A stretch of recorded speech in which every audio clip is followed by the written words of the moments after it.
ዛሬ በአዲስ አበባ ምክር ቤት የ2017 አፈጻጸም በተመለከተ ተጠሪ ተቋማት እውቅና ተሰጥቷል።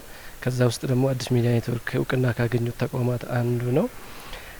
እንግዲህ በየጊዜው አዲስ ሚዲያ ኔትወርክ ትላልቅ እውቅናዎችን እያገኘ ነው ያለው። በ2017 2016 ባለፈው መጨረሻ በመንግስት ደረጃም ልዩ ተሸላሚ ሆነን መኪና መሸለማችን ይታወሳል።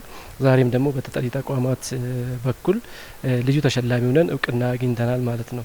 እውቅና ማለት ብዙ ጊዜ እንደምንናገረው ተጨማሪ አደራ መስጠት ማለት ነው። እውቅና ማለት ለተለየ ትጋት እንድትሮጥ የተሻለ ነገር እንድታመጣ አሁን እያሳየን ካለ ነው አስተዋጽኦ አንጻር ገና ብዙ ነገር እንደምንጠበቅብን የሚያሳይ ስራ ስለሆነ እውቅናው አዲስ ሚዲያ ኔትወርክን ወደፊት የሚያስፈነጥር የተሻለ አቀራረብ፣ የተሻለ ይዘት፣ የተሻለ ቴክኖሎጂ ግብአትን፣ የተሻለ የሰው ኃይልን አደራጅተን እንድንመጣ መንገድ የሚከፍትልን ስለሆነ እንደ ተቋም እንደ አዲስ ሚዲያ ኔትወርክ ዛሬ በጣም ደስ ብሎናል። ሁሌም እኛም ዝግጁ ነን።